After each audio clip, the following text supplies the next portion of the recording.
मेरा नाम प्रदीप है और मैं उन दिनों बीए के एग्जाम से फ्री हुआ था। घर में सिर्फ मेरी माँ थी जो कि जॉब करती थी। मेरे पापा की मृत्यु मेरे बचपन में ही हो गई थी। मैं तो इतना छोटा था कि मुझे पापा की शक्ल तक याद नहीं। पापा के जाने के बाद मम्मी मुझे लेकर नानी के घर आ गई, जहां मेरी मामी ने मेरी माँ का जीना हराम कर दिया। वह रोज ही माँ से झगड़ा करती ताकि माँ खुद ही घर छोड़कर चली जाए, मगर माँ इन हालात में कहाँ जाती। घर तो हमारा अपना था, मगर एक अकेली औरत कैसे एक मर्द के बगैर रह सकती है, यही सोचकर माँ मुमानी के जुल्म बर्दाश्त करती रही। मगर एक दिन मेरे कजन ने मेरे सर पर बल्ला मारकर मुझे जख्मी कर दिया। मामा जी फौरन मुझे हॉस्पिटल ले गए। मेरे सर पर 3-4 टांके लगे। वापसी पर मामा जी ने मुझे बहुत से खिलौने लेकर दिए, मगर मैं घर आया तो मम्मी अपना सामान बांध कर बैठी थी। मामा और नानी ने मम्मी को बहुत समझाने की कोशिश की, लेकिन मम्मी ने रोते हुए कहा, अगर मेरे बेटे को यूं ही सबकी मार खानी है तो हमारे लिए गैर ही ठीक है। कम से कम मुझे दुख तो नहीं होगा। यह कहकर मम्मी मुझे लेकर वहां से चली आई और फिर हम अपने घर आ गए। कुछ दिन तक मामा जी हमें मनाने आते रहे, लेकिन फिर वह भी थक गए। जब तक मेरी नानी जिंदा रही वह हमारी खबर लेते रहे, लेकिन उनके मरने के बाद किसी ने हमें पूछा तक नहीं। पापा की मृत्यु के बाद मम्मी ने मुझे माँ और बाप दोनों बनकर पाला। माँ ने कभी मुझे पापा की कमी महसूस नहीं होने दी। घर अपना था, मगर बाकी खर्चे के लिए हम किसके पास जाते। माँ ने जॉब तलाश करना शुरू कर दी। मम्मी मैट्रिक पास थी, जॉब ढूंढने में बहुत मुश्किल आई। माँ चाहती थी कि मैं अपने पिता की तरह पढ़ लिख कर बड़ा अफसर बनूं, लेकिन उसके लिए जरूरी था कि मैं किसी अच्छे स्कूल में पढ़ूं, और अच्छे स्कूल की फीस बहुत ज्यादा थी, लेकिन माँ ने हिम्मत नहीं हारी। एक दिन मैंने माँ से कहा कि आप मेरा एडमिशन किसी भी स्कूल में करवा दो, अच्छा स्कूल इतना जरूरी तो नहीं है। लेकिन माँ ने मुझे गले से लगा लिया और कहा, अगर मुझे खुद को बेच कर भी तुम्हें पढ़ाना पड़ा तो मैं जरा सा भी नहीं हिचकिचाऊंगी। अगले दिन माँ घर वापस आई तो रो पड़ी। मैंने पूछा, माँ आज भी आपको नौकरी नहीं मिली क्या? मैंने माँ का रोता हुआ चेहरा अपने हाथों में ले लिया। माँ ने अपने आंसू पोंछकर कहा, नहीं मेरी जान, यह तो खुशी के आंसू है। आज मुझे बहुत अच्छी जॉब मिल गई है। यह कहकर माँ फिर से रोने लगी और मैं यह सोचने लगा कि यह मेरी माँ को क्या हो गया है। फिर इसके बाद मैंने माँ को कभी रोते हुए नहीं देखा। मम्मी ने पहली सैलरी मिलते ही मेरा एडमिशन इस शहर के सबसे अच्छे स्कूल में करा दिया और हमारी परेशानी आहिस्ता आहिस्ता खत्म होने लगी। एक वह समय था जब हम लोगों से मांगते थे और एक यह समय था कि लोग हमसे मांगने आते थे। माँ की सैलरी बहुत ज्यादा थी। मैं सुबह स्कूल चला जाता और माँ अपनी जॉब पर। मैं छुट्टी होने के बाद ट्यूशन पढ़ने चला जाता। वहाँ से मैं खुद ही घर आ जाता और तब तक माँ भी घर आ जाती थी। अक्सर माँ के हाथ में मजेदार खाने होते। अब जिंदगी ज्यादा मजेदार हो गई थी। मैं स्कूल से निकलकर कॉलेज चला गया और अब भी मेरी वही रूटीन थी। मैं कॉलेज से निकलते ही दोस्तों के पास चला जाता। मेरे कई दोस्त इस उम्र में कमा रहे थे, मगर मैं यह दिन मौज मस्ती में गुजार रहा था। भला मुझे क्या जरूरत थी कमाने की? मम्मी अब जॉब कर रही थी। मुझे जितने पैसों की जरूरत होती मैं उनसे मांग लेता। उनका पर्स हर समय नोटों से भरा रहता। किचन के अक्सर डिब्बों से नोट ही निकलते जो माँ को भी याद नहीं थे, और वह अक्सर मेरी जेब में चले जाते थे। माँ की अब भी वही रूटीन थी। जब मेरे कॉलेज के एग्जाम खत्म हुए तो मैं घर में रहकर बोर होने लगा। तब मुझे फिल्में देखने का शौक चढ़ गया। मैंने नई पुरानी सारी फिल्में देख ली। मेरा एक कॉलेज का दोस्त था इसके घर के हालात खराब हुए तो उसने एक मोबाइल की दुकान खोल ली। मैं एक दो बार उसकी दुकान पर गया। वह मुझे देखकर खुश हो गया और कहने लगा, यार तेरे मजे हैं। मेरा बाप जिंदा है लेकिन फिर भी मुझे कमाना पड़ रहा है। लेकिन तेरा बाप मर चुका है और तू ऐश कर रहा है। वह मुझे रश्क से देखने लगा। मुझे अपना आप बहुत अच्छा लगने लगा।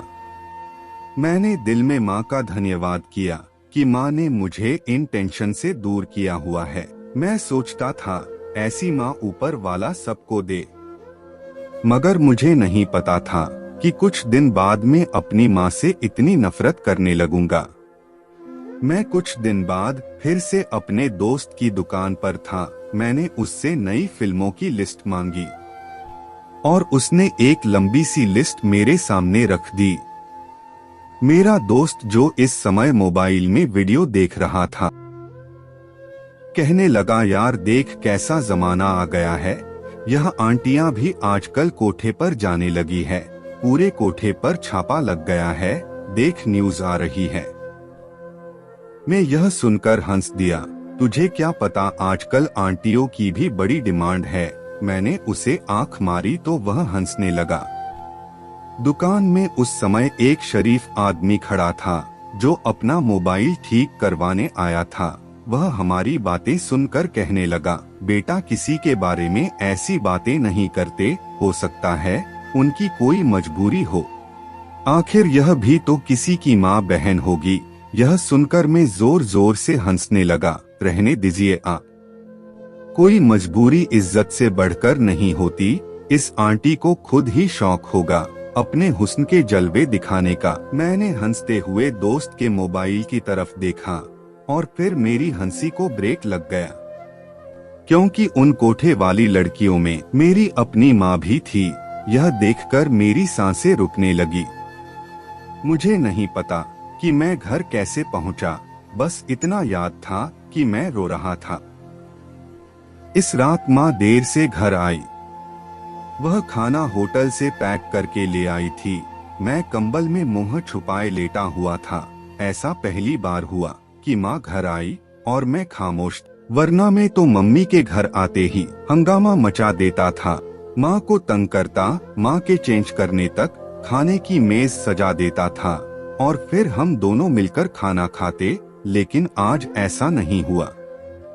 मम्मी मुझे चुप देखकर परेशान हो गई और मेरे पास आकर मेरा माथा चेक किया। अरे यह क्या बेटा, तुम्हें तो बहुत बुखार है। माँ मेरी हालत देखकर तड़प उठी। चलो पहले डॉक्टर के पास चलते हैं। माँ ने मुझे प्यार करना चाहा। मैंने हाथ के इशारे से मना कर दिया। मुझे आपकी हराम कमाई से कुछ नहीं लेना, मैंने चीख कर कहा और कंबल में वापस मुंह छुपा लिया। यह सुनकर माँ खामोश हो गई। अब बोलिए ना, खामोश क्यों हो गई, बताइए ना कि यह सब झूठ है मुझसे।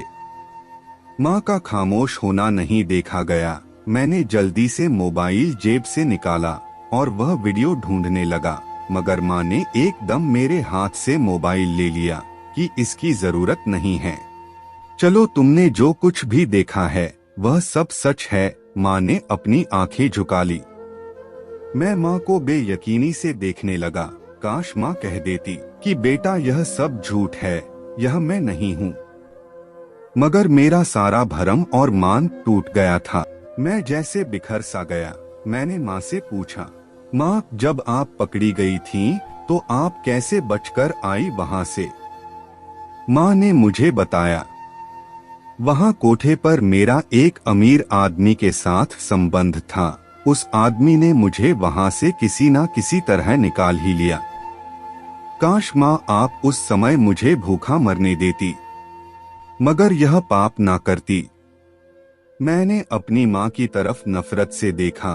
ठीक है, तब तुम छोटे थे, मैंने यह सब तुम्हें बचाने के लिए किया, लेकिन अब तुम बड़े हो गए हो, तुम मुझे छोड़कर चले जाओ ताकि मैं यह पापों की दुनिया छोड़ दूं। मैंने यह सब तुम्हारे लिए किया था। तुम यहाँ से चले जाओगे तो मेरी कोई मजबूरी नहीं रहेगी, मैं यह सब छोड़ दूंगी। माँ ने यह कहकर मुंह मोड़ लिया। मैंने माँ को बेयकीनी से देखा। मुझे उम्मीद नहीं थी कि मेरी माँ मुझे ऐसा कहेगी। मैं गुस्से में घर से निकल आया। मैं भूखा था और मुझे बुखार भी था। मैंने जेब में हाथ डाला, जेब खाली थी।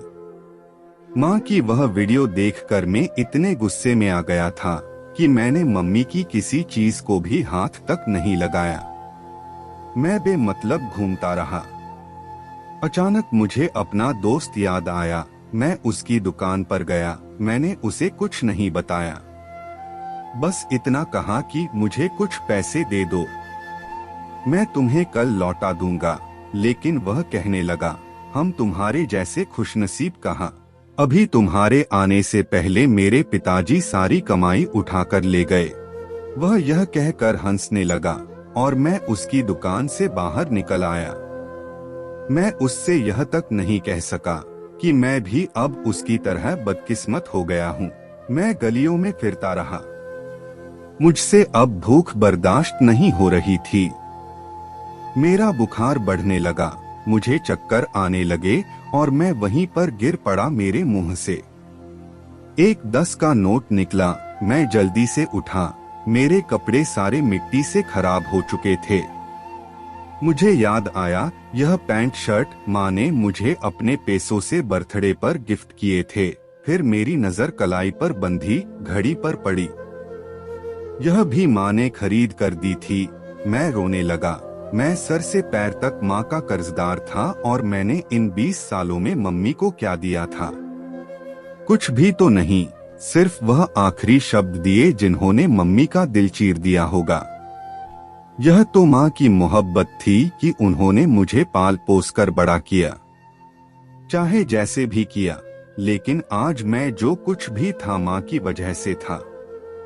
जब पापा जिंदा थे माँ ने कभी घर से कदम तक नहीं निकाला, लेकिन पापा के जाने के बाद मम्मी ने मुझे जिंदा रखने के लिए और अच्छी पढ़ाई संस्कार देने के लिए यह सब कुछ किया।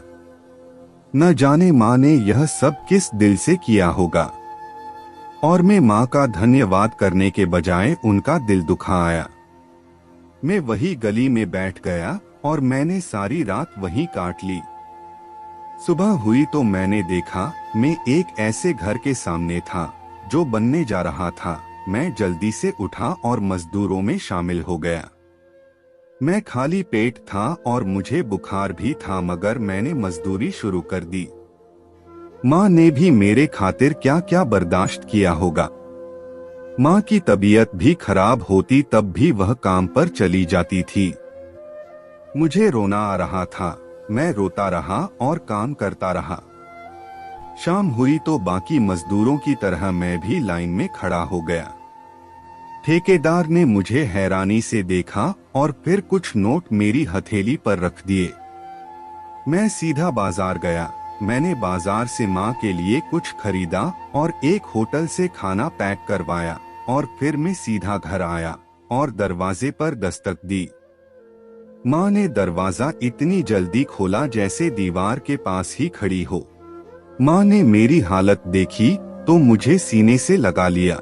मैंने गुस्से में तुम्हें घर से निकाल दिया था, मुझे माफ कर देना मेरे बेटे। मैं भी रोने लगा। अंदर आकर मैंने मुंह हाथ धोया और शॉपर में से एक चादर निकालकर माँ के वजूद को उसमें छुपा दिया। माँ, यह आपके बेटे की पहली कमाई से है, अब आपको वह काम करने की जरूरत नहीं है, मैंने पहली बार रोब से कहा, एक जवान बेटे के लहजे में जो माँओं को बहुत मजबूत बना देता है।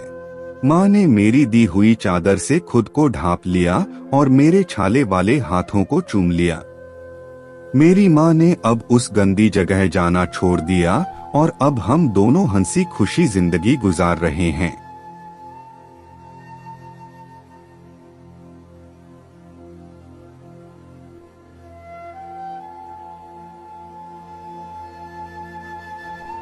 तो यह थी हमारी आज की कहानी।